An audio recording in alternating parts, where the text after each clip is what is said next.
Boa tarde, amigos. Nós recebemos com muito prazer um dos grandes nomes da política pernambucana, um político realmente com um P maiúsculo, vereador André Regis, vice-presidente do PSDB em Pernambuco. Não tem vergonha de ser político, não? Não. Eu não tenho, porque eu sempre quis ser político. Desde pequeno, eu não sei de onde vem isso, mas eu me imaginava como entrando na política. E mas me preparei... não a política é essa que está aí, não, né?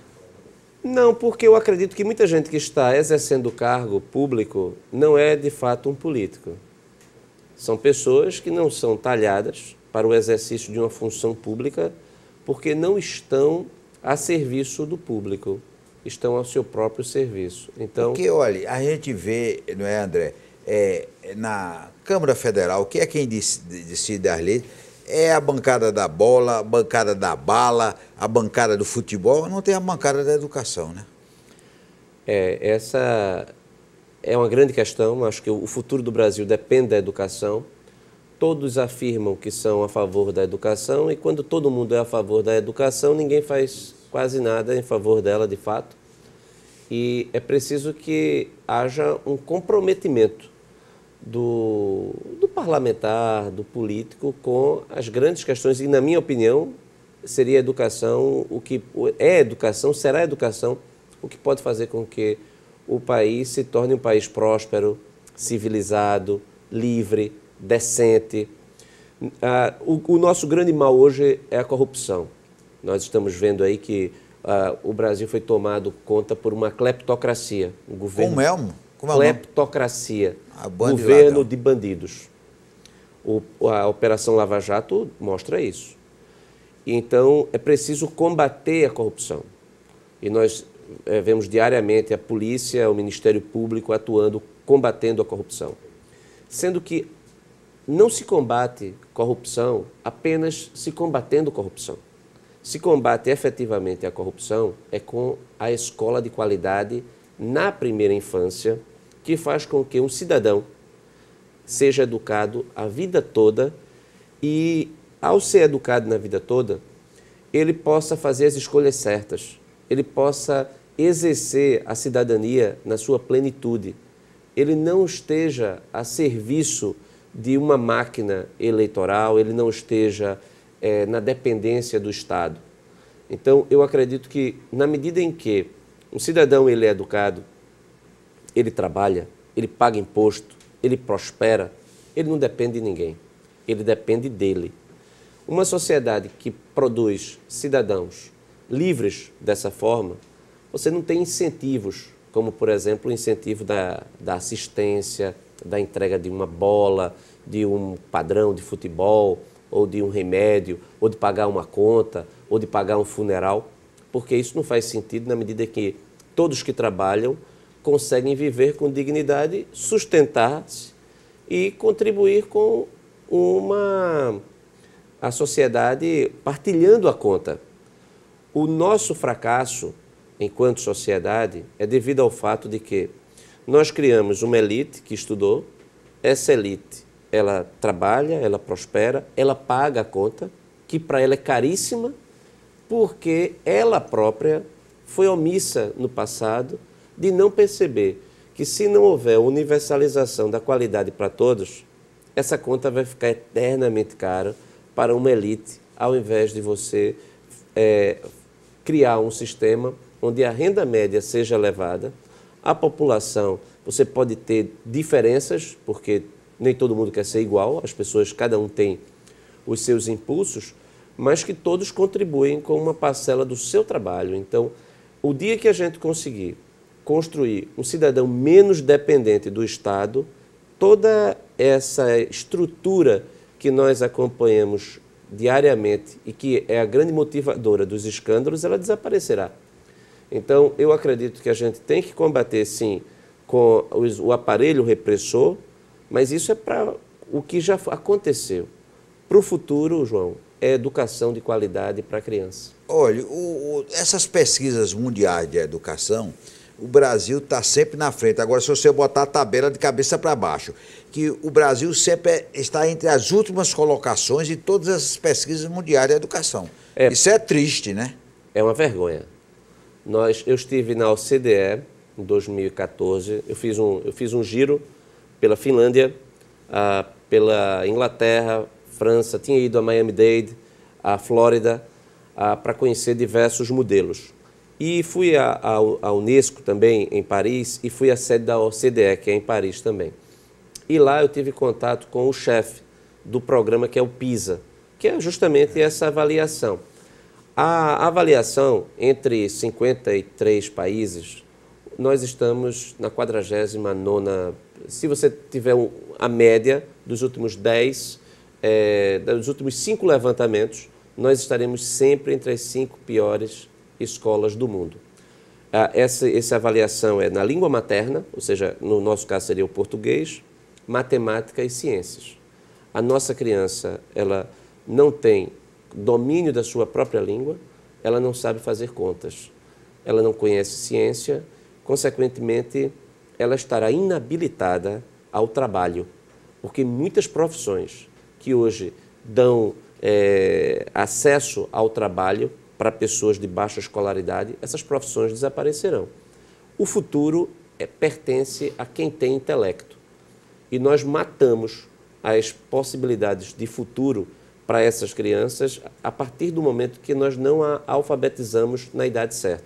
Olha, uma das coisas muitas coisas que a gente vê nos telejornais dão nojo, mas me dá um nojo especial ver prefeito roubando merenda escolar. Isso é uma barbaridade, né? É merenda escolar, é comum. Merenda escolar, é transporte público, é o transporte escolar. Isso, quando a Constituição foi feita em 1988, o Constituinte achou que se reservasse 25% de toda a receita do município para a educação, no longo prazo a educação estaria resolvida, porque não faltariam recursos. Pra você ter uma ideia, o orçamento do Recife são 6 bilhões de reais para o próximo ano. Desses 6 bi, 25% irão para a educação pública municipal. Olha, não falta dinheiro, João. O que falta é a gestão. Uma criança na rede pública municipal do Recife custa em torno de R$1.000 por mês. O pai que tem R$250 por mês disponível, ele prefere colocar numa escola de bairro particular para não ver o seu filho ir para uma escola pública que custa R$1.000 por mês. Não faz o menor sentido. Essa conta, ela não fecha. Então, e aí isso se espalhou, como você coloca, pelo Brasil todo, você tem prefeitos que ficam com medo de não atingir os 25%, e aí fazem programas completamente sem sentido. Aqui, um dos carro-chefes da atual gestão, do prefeito Geraldo Júlio, é um programa de robótica, que é um absurdo. É um verdadeiro absurdo. O prefeito botou mais de 30 milhões de reais num programa de robótica e as escolas não têm. Ganhou o prêmio mundial no Japão. Uma equipe da prefeitura que disputou em várias categorias, são centenas de categorias, tirou a premiação. Isso é preciso. Eu não quero desmerecer as crianças que tiveram uma oportunidade gigante na sua vida. No entanto, o programa foi mal executado. É um percentual pequeno, né? Veja, para quem colocou a universalização, o programa ele é irresponsável, porque se você for à escola, você não encontra na escola do Recife, nas suas unidades, o ambiente propício para que o programa seja implementado. A maior parte de tudo que foi comprado neste programa está guardado em alguma sala escura e fechado a cadeado, porque as professoras não têm sequer o treinamento, porque o programa de treinamento não foi executado, as salas não têm a devida ventilação, luminosidade, uma banca apropriada para isso. Então, eu lamento que a prefeitura ela utilize do seu marketing em grande escala para justificar o injustificável, que foi o desperdício de 30 milhões de reais num programa que outros municípios, como você vai em João Pessoa também ganhou. E João Pessoa, sendo que o João Pessoa O programa de robótica em João Pessoa ele é incremental. A criança passa por várias fases, uma primeira fase que é teórica. As escolas que têm bom resultado recebem um kit como benefício de terem atingido determinada meta e não fazer o que foi feito no Recife, de comprar 30 milhões de reais encaminhando para as escolas sem estrutura devida para isso. Depois do intervalo, nós vamos continuar conversando com o vereador André Regis.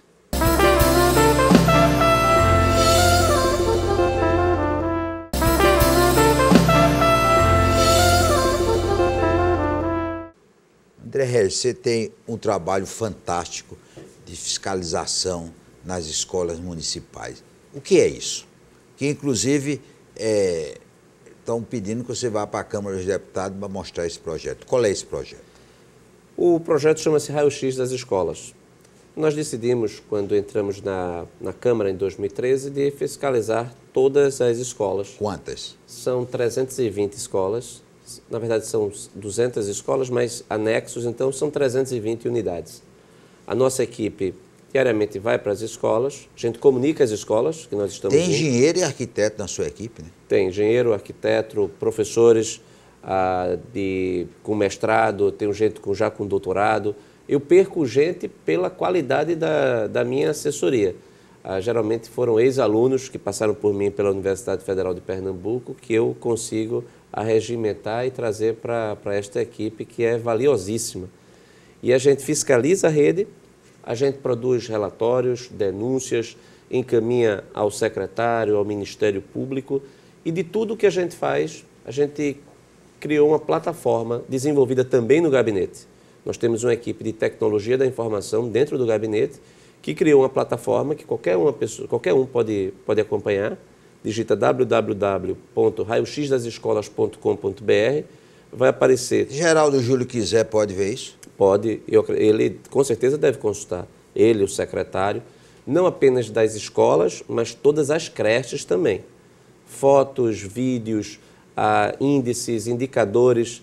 É uma plataforma que o Cristóvão Buarque, o senador, ele inclusive quer levar para o Distrito Federal. Ele me convidou para uma audiência pública no Senado agora, para que eu possa apresentar. É um motivo de muito orgulho, porque é uma equipe inteira trabalhando para dar à sociedade, ofertar à sociedade um mecanismo ágil de transparência. E quando essa comissão detecta algum problema, faltando luz, muito calor, o que é que faz? Nós denunciamos aos órgãos competentes, Tribunal de Contas, Ministério Público, o próprio secretário, e a partir de denúncias, geralmente a prefeitura corre para corrigir. Então, nós temos um rol extenso de providências que foram tomadas em decorrência do trabalho de fiscalização. Se ninguém olhar, os problemas não se resolvem, eles só tendem a acumular. De 1 a 10, qual é a nota que o senhor dá para a educação do Recife? De 1 a 10. Eu daria 3. Danou-se, que professor chato. Não, mas... Você na sala de aula também é assim? Dá 3, 2? Eu sou rigoroso, mas acontece que uma escola que de cada 10 crianças que saem no ensino fundamental no 9º ano, vou dizer 100, de cada 100, apenas 28 são proficientes em português. De cada 100, 10 são proficientes em matemática. O senhor está mentindo, não? Não, esses dados são da Prova Brasil. É terrível, né? É terrível. Isso eu estou falando. Nós não... quando eu digo 3, é porque esta é a nota que o Ministério da Educação dá à rede, do ponto de vista de aprendizado. Nós, há uma década, nós estávamos na mesma situação de Sobral, no Ceará. Sobral, em uma década, foi capaz de fazer com que o seu IDEB saísse de -4, algo em torno de 4, porque Recife tem 4,3 no Fundamental 1 e 3,2 no Fundamental 2. Sobral hoje atingiu acima de 8. E atingiu acima de 8 como? Fizeram lá uma revolução na educação básica, através, fundamentalmente, da alfabetização. Isso nós não fazemos aqui. A prefeitura se compromete a alfabetizar uma criança apenas no terceiro ano do ensino fundamental. Então é comum nós irmos às escolas e as crianças no quarto ano serem analfabetas. Isso é inaceitável, então é reprovação. Agora vamos falar do político. É cabeça branca, né? Porque tem a ala do PSDB de cabelo preto, cabelo branco. Qual é a sua ala? É branco ou é preto? Sou dos grisalhos, né? Procuro trazer aí o meio termo. A visita de Geraldo Alckmin ao Recife, na sua opinião, trouxe bons resultados? Foi um sucesso. O sucesso circulou muito bem. Onde ele foi... Comeu no mercado da Madalena. Na Madalena. Uma carne de sol no mercado da Madalena, almoçamos lá. A população parou para tirar foto com ele. Veio de avião de carreira, voltou de avião de carreira.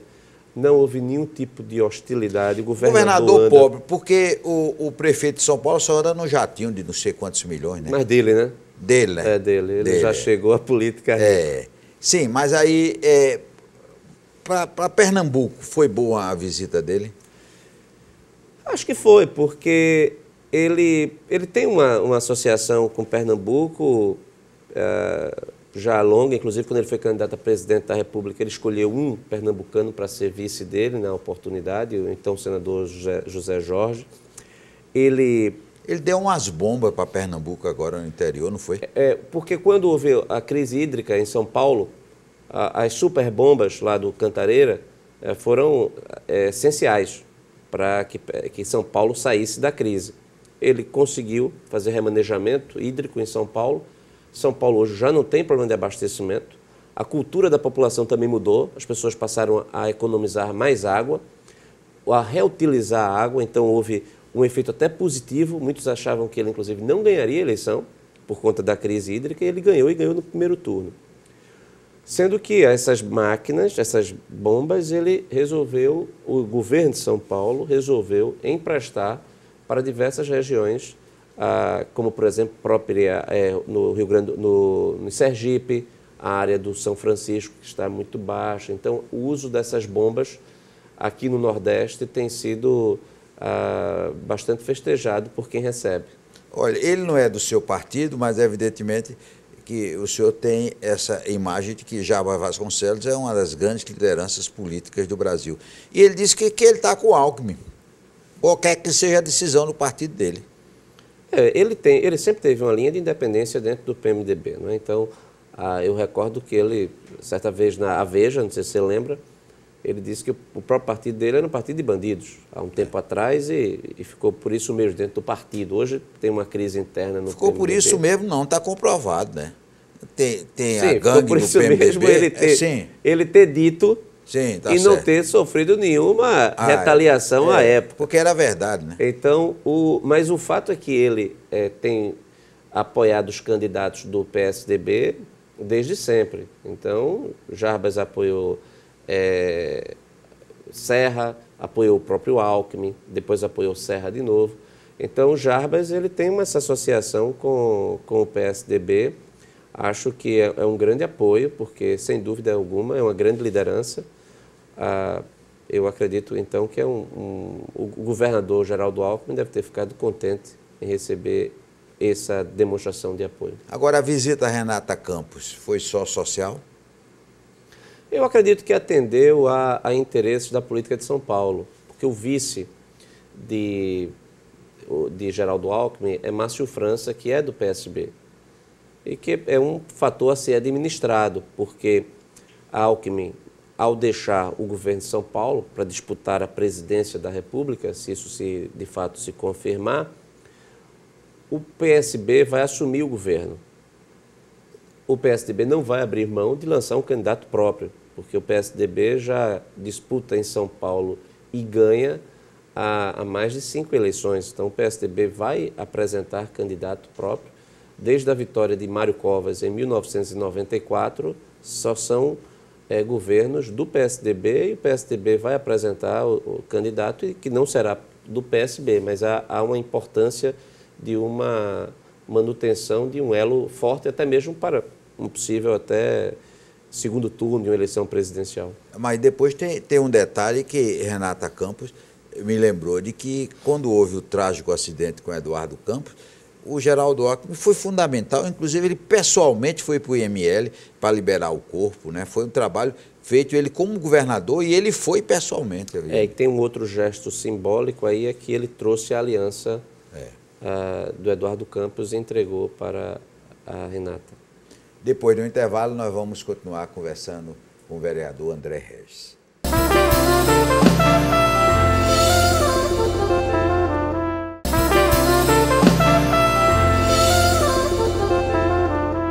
André Regis, agora nós vamos para Pernambuco. O PSDB vai ter candidato a governador?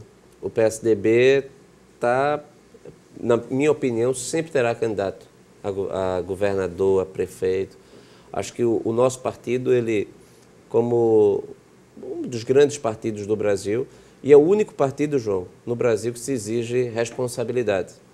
Ninguém exige a responsabilidade do PR, do PV, do PSD, do PSB, do PP, do PT. Responsabilidade, e o presidente recebe 2 milhões lá da JBS, que responsabilidade é essa? Veja, o PSDB foi para a televisão e fez o meia-culpa, reconheceu o erro, o presidente foi afastado, mudamos.